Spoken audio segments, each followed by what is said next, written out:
Part of the Force Unleashed experience on the next generation consoles really is digital molecular matter and Euphoria biomechanical AI and the Havok physics systems, but we really have focused a lot of effort on ensuring that you get the same great Force Unleashed experience no matter what platform you play the game on.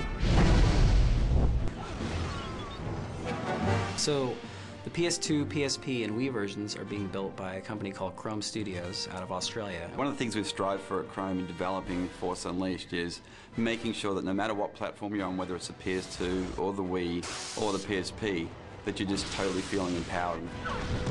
The experience that you get will just be phenomenal across every SKU. When we first started working on Star Wars The Force Unleashed, we knew we wanted to put it on as many platforms as possible.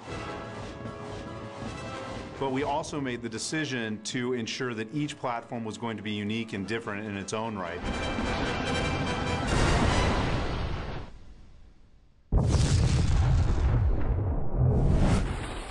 On the Wii, we have the very visceral experience of wielding a lightsaber using the Wiimote and your force powers using the nunchuck. You know, you swing the Wiimote and it responds to your swings. You're able to stab, uppercut. People go flying in every direction. It's exciting. It is the most connected to the Force. You are feeling like you're doing these things because you have to physically get up and move.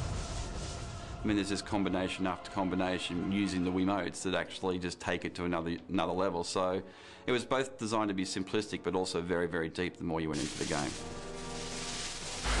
In dual mode, we have 9 different arenas and 27 different characters. Some that are from TFU, some that are from the prequels, some that are from the expanded Star Wars universe. So there's plenty of characters to choose from. You have power-ups and you have all these abilities. I think players really will feel unleashed in the Wii version of the game because of the control scheme. It feels like you're really engaged and connected to this apprentice character through all the motions that you're doing.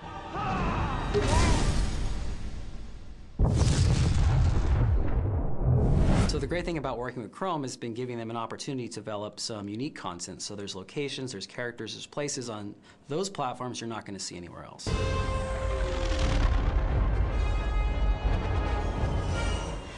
One of the things I'm most excited about on the PS2 version of the game is the original content. You're able to actually go to the Jedi Temple, which is in ruins, and participate in the Jedi Trials, which are kind of metaphysical challenges. You will need all of your skill to survive.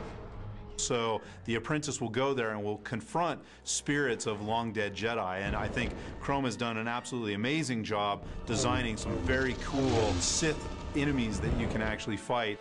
1,000 Jedi died cursing Darth Dessalus.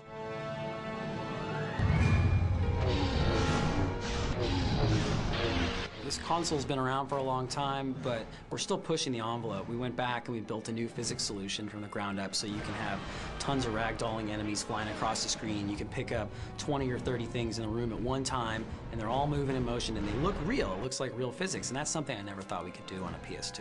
What that really means for the player is these environments are going to be much more interactive and much more destructible than you've ever seen before in a game.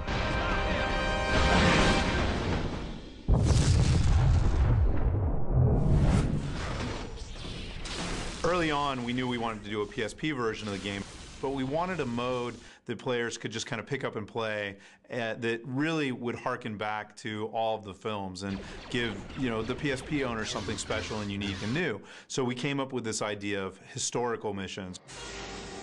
The historic missions are something that actually Lucasfilm gave us the great privilege of doing, where we get to actually relive 5 of the classic moments from the 6 movies. So you might be Luke Skywalker and Vader battling on Cloud City.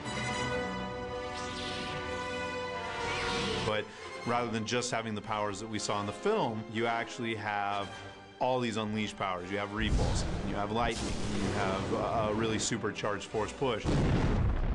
And it's being fought in a very destructive environment. There's no limit of power you're going to feel coming from the PSP. When you cast lightning, you're going to hear that fizzle. You're going to see that zap. We really were able to take a PS2 quality experience and put it onto the PSP.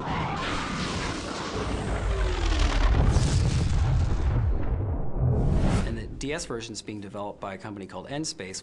And they've really brought something special to the table with our control mechanics and this kind of really easy combo system. The touchscreen interface that we came up with, collaborating with Nspace, I think really helps bring the experience closer to the player's hands. Anybody should be able to just pick up the DS and, using the stylus, be able to chain together lightsaber attacks and combine those with force powers so that literally being unleashed is only a flick of the wrist away. So you jump right into it, and before you know it, you're using, force powers that you've never seen in the movies that are just doing incredible amounts of damage.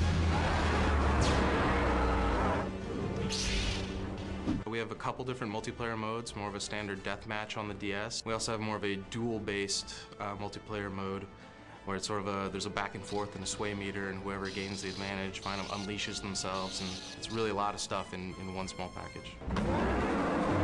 I think everyone's going to be really happy with what they see, no matter what platform they play, because we really have delivered on kicking ass with the Force and immersing people in these great locations and this really awesome story, and doing it in a fun way that they can really get into.